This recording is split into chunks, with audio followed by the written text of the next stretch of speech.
com a paz do Senhor. Amém. Estamos felizes por estarmos aqui nesta noite. Quero deixar os meus agradecimentos em primeiro lugar a Deus e em segundo lugar ao nosso irmão presbítero Carlos, que por meio dele foi feita esta ponte para que pudéssemos estarmos aqui hoje, para ministrarmos a poderosa palavra de Deus, Eu não estou num lugar muito estranho não, pastor? Já tive a honra de conhecer o pastor da igreja, de algum tempo aí atrás, não lembrava não, mas depois foi relembrando, e falei até com ele que já tinha visto ele de algum lugar, Graças a Deus por isso. Eu quero convidar você para abrir a palavra de Deus, sem perca de tempo, no Evangelho que João escreveu. O Evangelho que João escreveu, capítulo de número 5. É um texto assim bastante conhecido, e eu costumo dizer que é bom que nós andamos por lugares bem conhecidos, que assim nós não vamos correr risco de nos perder. Capítulo 5, versículo de número 3, que diz a palavra de Deus: nestes jazia uma multidão de enfermos, coxos, ou seja, cegos, coxos, paralíticos. Versículo de número 5: estava ali um homem enfermo, havia 38 anos. Apenas esses versículos e a igreja pode tomar assento e continuar na dispensação de Jesus. Meus amados, é um texto assim bastante conhecido, como já mencionamos.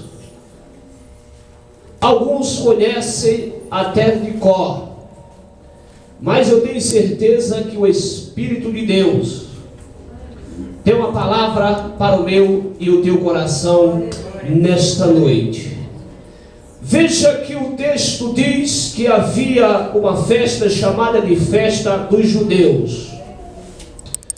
A Bíblia não diz que festa era essa.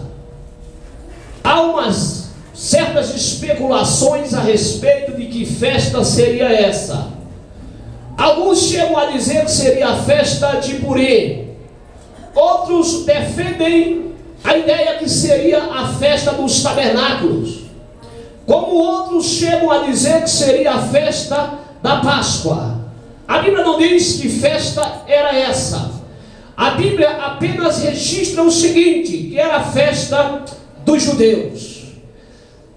Igreja, a Bíblia diz que Jesus foi para Jerusalém.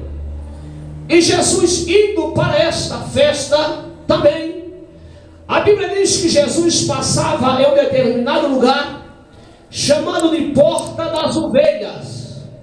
E neste local, chamado de Porta das Ovelhas, ali se encontrava um tanque. E este tanque em hebraico significa Betesda. Que Betesda, como todos nós sabemos, significa casa de misericórdia. Alguns chegam a dizer também que era conhecido como casa de oliva. Mas tudo bem.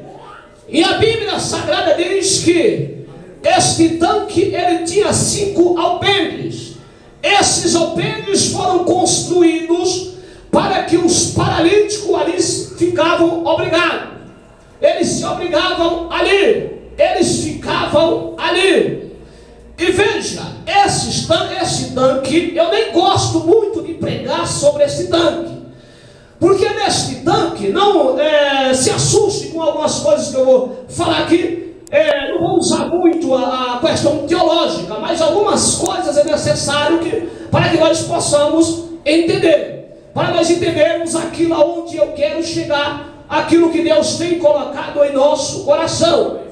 E a palavra, e segundo a história bíblica, segundo a história paralela, diz que esse tanque aqui não era dois. De acordo com a arqueologia, quando descobriram este lugar, havia 2 tanques neste lugar. E segundo a história, quem construiu este tanque, esses 2 tanques, foi Herodes ainda no seu reinado. Veja, diz a história que Herodes, o rei Herodes, ele era gnóstico. E os gnósticos, eles tinham a prática, eles tinham esse costume de construir, de preparar lugares e consagrarem a curas divinas. E Herodes construiu, eram 2 tanques. Era um tanque mais baixo e outro mais alto. Um ficava na parte superior e na inferior, e outro na parte superior. Veja, entenda, a Bíblia diz que ao lado, na beira desses tanques, havia uma multidão de enfermos, de coxos e de paralíticos, porque a Bíblia diz que ali havia a ideia que estava na mente deles. Veja que o versículo 4 do texto ali está entre colchetes. Veja, por que está entre colchetes, igreja? Porque não aparecem alguns manuscritos gregos do original. Veja, ali eles não aparecem. Mas, vamos lá, aí diz que ali havia uma multidão de enfermos, pessoas que estavam enfermas, pessoas que estavam doentes, pessoas carentes de uma cura, pessoas que estavam precisando de receber uma cura da parte de Deus. E como neste tanque ali, tinha-se a ideia, a ideologia na mente, no pensamento deles, que descia um anjo de tempos em tempos, e quando ali descia o tanque, descia no tanque este determinado anjo que a Bíblia não diz. E quando este anjo descia, que ele tocava na água, a água era agitada. E o que acontecia? A primeira pessoa que pulava neste tanque, segundo o relato, aquilo que estava na mente deles, diz que a primeira pessoa que pulava naquele tanque, ele era curado de qualquer enfermidade que ele tivesse. Vai entendendo que depois nós vamos aplicar a mensagem. Depois nós vamos entrar no texto para ver o que é que a Bíblia quer dizer para nós. Diz que o primeiro que entrava ali era curado de qualquer enfermidade que fosse. Outra coisa aqui que eu quero abrir um parênteses, mas você não vai encontrar registro na Bíblia em lugar nenhum que alguém foi curado por intermédio daquela água, que ninguém que entrou naquela água foi curado. Porque se isto acontecesse, eu não sei porque a Bíblia ia omitir, porque que a Bíblia não ia registrar. Mas a Bíblia diz que ali entre aqueles enfermos havia um determinado homem, que a Bíblia não dá o nome dele, não diz quantos anos ele tinha, só diz que há 38 anos ele estava ali naquele lugar, estava ali, era tetraplégico, era um sujeito que estava ali, não podia se mobilizar, não podia andar, e a Bíblia diz que todas as vezes que a água era agitada, ali o primeiro que saltava era curado. Veja bem uma coisa aqui para nós. Mas a Bíblia diz que Jesus chegando naquele lugar, irmão, quando Jesus chega é diferente. Quando Jesus chega a coisa acontece. Quando Jesus chega a história muda. Quando Jesus chega a paz é virada. Quando Jesus chega o disco é trocado. Quando Jesus chega o linguajar vai ter que mudar. E a Bíblia diz que Jesus depara-se com ele. E Jesus olha para ele, sabendo da situação dele. Jesus disse: homem, tu queres ficar são? Ele olhou para Jesus, ele era paralítico, ele não era cego. Olha para Jesus ali deitado no seu lugar e diz: Senhor, mas como que eu vou ficar são? Mas como que eu vou ser curado? Olha, Senhor, toda vez que a água é agitada, toda vez que a água é mexida, antes que eu entro, antes que eu pule na água, alguém entra na minha frente, e há 38 anos eu estou aqui e não tem ninguém que me jogue, que me lance nesta água. Jesus olhou para ele e disse: olha, levanta-te, toma a tua cama e vai para a tua casa. Aleluia! Aleluia! Vamos trabalhar a questão do texto agora. Agora nós vamos a história do texto. Primeira coisa que eu queria dar um tema para esta mensagem: qual seria ou qual é a lógica de Deus? Deus trabalha com algum tipo de lógica? Vamos começar a trabalhar o texto aqui. Deus trabalha com algum tipo de lógica? Qual qual seria então a lógica de Deus? Qual seria? Deus está do lado de quem? Igreja, Deus está do lado dos incapazes ou daqueles que são capazes? Faça uma análise com você, você vai entender. Deus está do lado dos incapazes ou Deus está do lado daqueles que são capazes? Será que Deus trabalha com a lógica meritória? Você vai entender. Eu quero dizer a você aqui nesta noite que Deus não é um Deus meritório. Deus não trabalha com a lógica meritória.